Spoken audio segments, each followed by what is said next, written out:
Hey everybody, we're on the weekend again. I love it.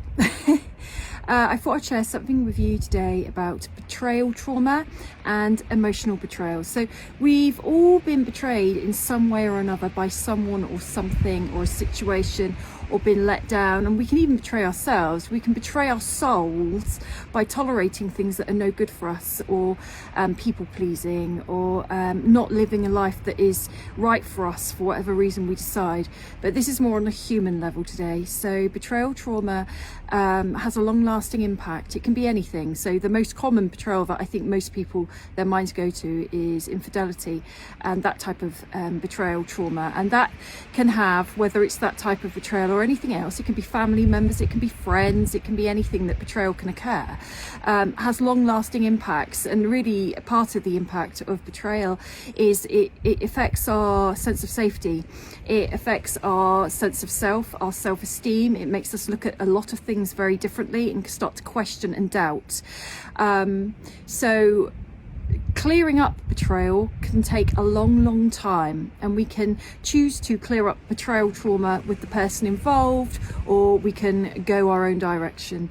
But emotional betrayal is very deep-rooted. Emotional betrayal, for example, if you're using the infidelity scenario, emotional betrayal can also happen when, for example, a partner is too close to somebody else, too emotionally involved with somebody else, using them too closely as a confidant. And they might think that that isn't betrayal because it doesn't involve the physical, but actually emotional betrayal can be just as bad, if not worse. And it can show a lack of boundaries, over-connectedness to somebody else, which is inappropriate given the situation they're in. But betrayal, emotional betrayal, can be other things as well. So emotional betrayal can be that we've been let down by somebody we didn't expect would let us down. Emotional betrayal is that somebody may not prioritize you. Emotional betrayal can be that somebody that was supposed to have your back didn't, or breach of confidentiality.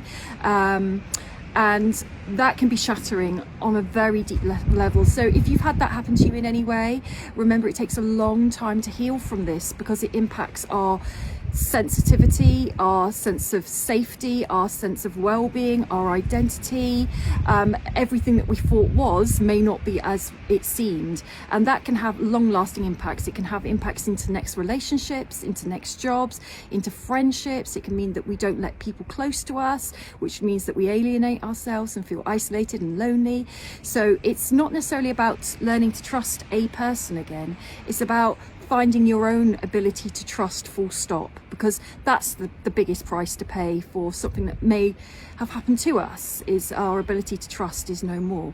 And I'll often hear people saying, the work I do with people, never going to trust again, never getting in a relationship again. And I think, what a shame.